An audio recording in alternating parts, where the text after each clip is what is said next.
நாம வணங்குற சாமி, நம்மள காக்குற சாமிக்கு பூசை கொடுப்போம். படையல குடுப்போம்.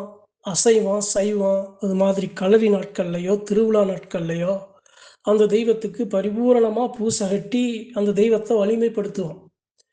இன்னைக்கு இந்த பதிவுல பூசாரி பெருமக்கள் இருக்காங்க அப்படின்னா, ஏன் வாயில துணி கட்டுறாங்க? எதுக்கு வாய மறைச்சு அந்த சாமிக்கு படையல குடுக்குறாங்க?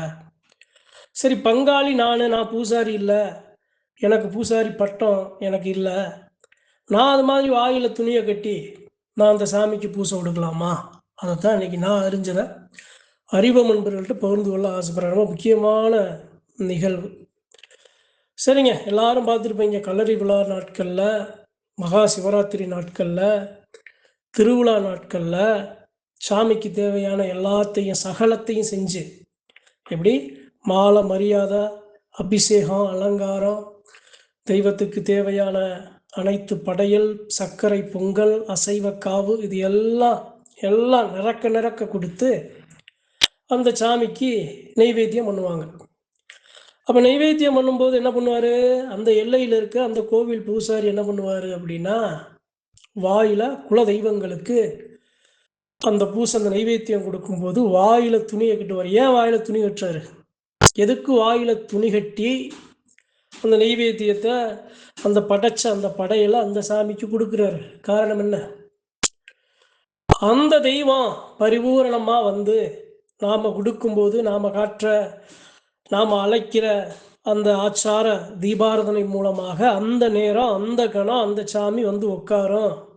நாம் கொடுக்குற படையலை பரிபூரணமாக ஏற்றுக்கிறோம். அப்படி அந்த சாமி நம்ம கண்ணு முன்னாடி வந்து உட்கார்ந்து அந்த படையலை ஏற்றுக்கும்போது நம்மளுடைய மூச்சு காத்தோ அல்லது நம்மளுடைய உடல் சார்ந்த நறுமணமோ அல்லது நமது உடல் சார்ந்த ஒரு சில திடப்பொருளோ திரவ பொருளோ எதுவும் அந்த தெய்வத்தின் மேலே அந்த தெய்வத்தின் பக்கம் அந்த வாசம் போயிடக்கூடாது அப்படிங்கிறது மட்டுமல்ல, இருக்கிற எல்லா திசைகளையும் அந்த திசைகளை அந்த சாமி பரிபூரணமாக வந்து படைகளை ஏற்க போது அந்த சாமி வந்து பரிபூரணமாக அதனுடைய உணவை அதனுடைய ஆகாரத்தை அதனுடைய பசி அமர்த்த போகுது. அப்படிங்கிற பட்சத்தில் சுற்றி இருக்கிற தீய சக்திகள் எதுவும் உள்ள நாடக்கூடாது. சாமி வந்து முழுமையாக பரிபூரணமாக அதை ஏற்றுக்கணும். அப்படி ஏற்றுக்கிறதுக்கு நாம் வாயில் துணி கட்டி நாம் நிற்கும்போது எல்லையில் இருக்க சாமியும் நம்ம மேலே வந்து நிற்கும். அந்த சாமி பாதுகாத்துக்கும். அந்த படையலை ஏற்க வேண்டிய சாமி எடுக்க வேண்டிய சாமி எடுக்கும்போது மற்ற இடையூறு வராமல் நம்ம மேலே அந்த பூசாரி பெருமக்க மேலே சாமி வந்து நின்று பாதுகாக்கும். அப்படிங்கிற ஒரு சில காரணங்களுக்காகத்தான் வாயில் பூசாரி பெருமக்கள் வாய் கட்டி துணி கட்டி அந்த சாமிக்கு நைவேத்தியம் கொடுக்கறது. சரி, இன்னைக்கு எதுக்கு இந்த பதிவு? எல்லா மக்களுக்கும் தெரிஞ்சது தானேங்க. நீங்கள் சொல்கிறது எல்லாத்துக்கும் தெரியுமே. என்னுடைய குலசாமி கோயிலெல்லாம் அப்படி தான் கொடுப்பாங்க. ஒரு சில எல்லைகளில் எல்லா விளக்குகளை எல்லா எல்லா மின் விளக்குகளை அமர்த்திடுவாங்க. தீப ஒளியில் விளக்கின் ஒளியில் தான் அந்த சாமிக்கு அந்த அந்த நெய்வேத்தியம் கொடுப்பாங்க. அந்த படையல் சைவக்காவு அசைவ படையலை கொடுப்பாங்க. சுற்றி மறைச்சிருவாங்க. அந்த சாமி பரிபூரணமாக வந்து எடுத்துக்கிறோம். எல்லாம் சரிதாங்க. நீங்கள் சொல்கிறது எல்லாமே எங்களுக்கு தெரியுமே. இதில் என்னங்க நீங்கள் புதுசாக என்னங்க சொல்ல போகிறீங்க அப்படின்னு கேட்கலாம். இதில் புதுசாக நான் என்ன சொல்ல வரேன் அப்படின்னா, அந்த வாய் கட்டி பூசையை கொடுக்குறாருல, நெய்வேத்தியம் கொடுக்குறாருல, அந்த இடத்துல ரொம்ப முக்கியமான ஒரு பணியை அவர் செய்கிறாரு. அந்த வாய் கட்டி அந்த பூசையை கொடுக்குற அதிகாரம் அந்த சாமி யாருக்கு கொடுத்துருக்கோம் அப்படின்னா, அந்த எல்லையில் இருக்க பூசாரி பட்டத்தை கொடுத்து அந்த பூசாரி பெருமக்கனுக்கு மட்டும்தான் அந்த அதிகாரம். அவருடைய அண்ணன் தம்பி இருந்தாங்க அப்படின்னா, அந்த பூசாரி குடும்பத்தில் இருக்கிறவங்க பக்கத்தில் இருந்தாங்கன்னா அவங்க வாய் கட்டலாம், தப்பு இல்லை. இப்போ நான் இருக்கேன், நான் பூசாரி இல்லை, நான் பூசாரி குடும்பம் இல்லை, நான் ஒரு பங்காளியாக இருக்கேன் அப்படின்னா நான் அந்த இடத்துல போய் வாய் கட்டி பூசை கொடுக்கறது சரியா? இல்லை, தவறு. அப்படி செய்யக்கூடாது. யாருக்கு அந்த சாமி கொடுத்த அதிகாரம் இருக்கோ, யாருக்கு பூசாரி பட்டம் தன் கையில் இருக்கோ அந்த பெருமக்களுக்கு மட்டும்தான் வாயில துணியை கட்டி அந்த பூசை கொடுக்குற அதிகாரம். வேறு யாருக்கும் இல்லை. பூசாரி குடும்பத்தாருக்கு மட்டுமே. சின்ன பிள்ளையா இருந்தாலும் அந்த பிள்ளை கட்டி கொடுக்கலாம். அந்த குடும்பத்தில் 10 பேர் இருந்தால் 10 பேரும் கட்டி கொடுக்கலாம். மற்ற பெருமக்கள் வாயில கட்டி அந்த சாமிக்கு வாயில துணியை கட்டி பூசாரி மாதிரி அந்த மாதிரியான அந்த பூசையை கொடுக்கக்கூடாதுங்கிறதுக்காக தான் இன்னைக்கு இந்த பதிவு. சரிங்க, இன்னும் புரிகிற மாதிரி ஒரு சில விஷயங்களை அறிவு நண்பர்களுக்கு சொல்கிறேன். ஒரு விஷயம் இருக்குது. குலதெய்வ எல்லையை பொறுத்தளவு ஒவ்வொரு மக்களுக்கும் சாமி வருது, ஒவ்வொரு மக்களுக்கும் பூசாரியாக இருக்காங்க, ஒவ்வொரு மக்களும் சாமி ஆடுறாங்க அப்படின்னா மனுஷன் எடுத்துக்கிட்ட விஷயங்கள் அல்ல. சாமி கொடுத்த பட்டம், சாமி கொடுத்த அதிகாரம், சாமி கொடுத்த பதவி, இதுதான் பூசாரியாக இருக்கிறது, சாமியாடியாக இருக்கிறது, அந்த எல்லையில் ஒரு சில பொறுப்பாளர்களாக இருக்கிறதெல்லாம் வந்து சாமி கொடுத்த அதிகாரம். நானாக போய் நான் செய்கிறேன் அப்படின்னா அது நிலைக்காது. நான் செய்கிறது எதுவும் சரி வராது, மண்ணோட மண்ணாக போயிடும். அப்போ அங்கே கிடைக்கப்படுற அந்த அதிகாரங்களும் அந்த பதவிகளும் அந்த செயல்பாடுகளும் சாமி எனக்கு கொடுத்தா தான் அந்த இடத்துல ஜெயிக்கும், அந்த இடத்துல சாமி பேசும், நாம் சொல்கிற சொல் அந்த இடத்துல நிலைக்கும். அப்போ நான் பூசாரியாக இருக்கேன் அப்படின்னா பூசாரி இருக்கிற எனக்கு உரிய வேலையை மட்டும்தான் நான் செய்யணும். தெய்வத்தை பராமரிக்கிறது, தெய்வத்தை பாதுகாக்கிறது, தெய்வத்தின் அதனுடைய பசி அமுத்துறது, தெய்வத்தின் அதனுடைய படையலை நிறக்க சிந்தாம சிதறாம மக்களை பாதுகாத்து எல்லையை பாதுகாத்து எந்த இடையூறு வராமல் அந்த சாமிக்கு அழகா சுத்தபத்தமாக நான் கொடுக்குற நிலையில நான் நிற்கிறேன் அப்படின்னா அது நான் தான் சரி பண்ணணும்.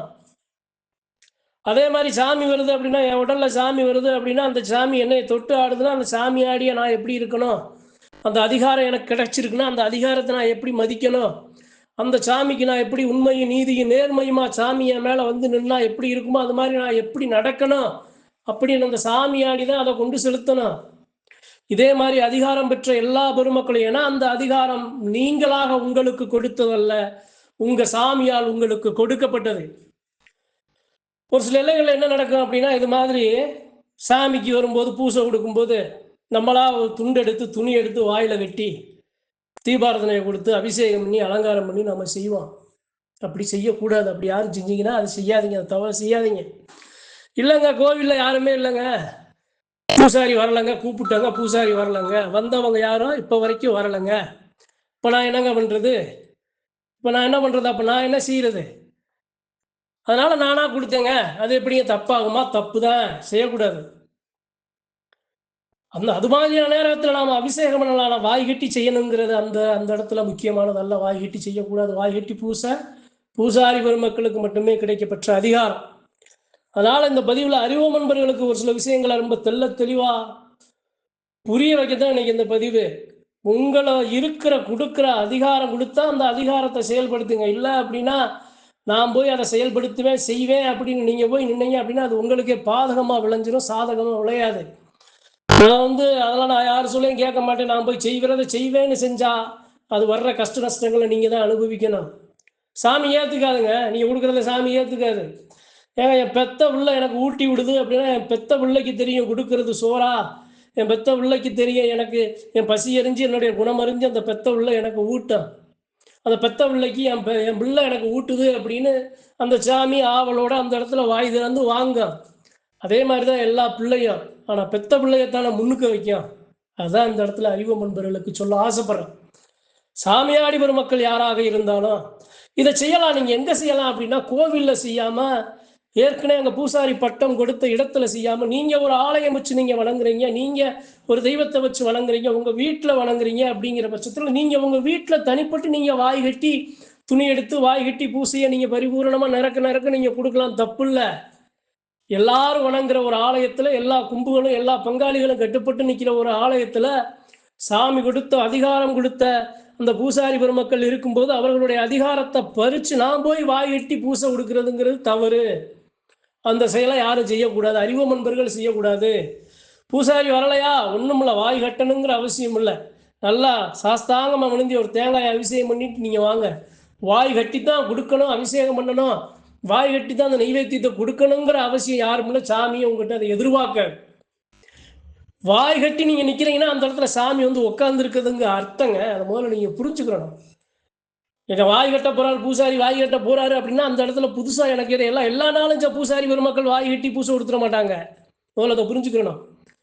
எப்போது நல்லா சாமிக்கு நிறக்க விரும்பி ஏற்கிற அபிஷேகம் படையல் அசைவம் அதெல்லாம் எப்போ நிறக்க இருக்கோ அப்போ தான் வாய் கட்டுவாங்க. எல்லா நேரங்கள்லையும் வாய் கட்டியெல்லாம் அபிஷேகம் இந்த மாதிரி நெய்வேத்தியம் கொடுக்க மாட்டாங்க.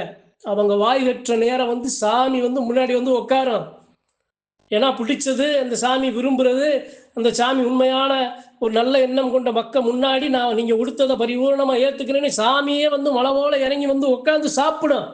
அந்த நேரம் தான் வாய் கட்டணும். அது பூசாரி பெருமக்களுக்கு நன்கு தெரியும்.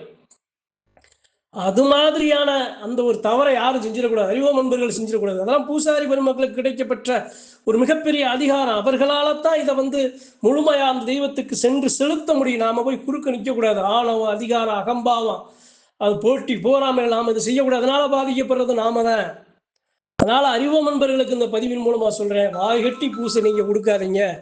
உங்களுடைய பங்காளி, உங்களுடைய பூசாரி இருந்தாருன்னா அவர் தான் அதுக்கு சரியான சிறந்த அந்த தெய்வம் அதிகாரம் கொடுத்த, வாக்கு கொடுத்த, பட்டம் கொடுத்த அந்த பெருமகன். அவர் மட்டும்தான் அந்த உரிமைன்னு சொல்லி இந்த பதிவை பகிர்ந்து கொள்ள ஆசைப்படுறேன். நன்றி, வணக்கம். மற்றும் ஒரு பதிவில் சந்திப்போம்.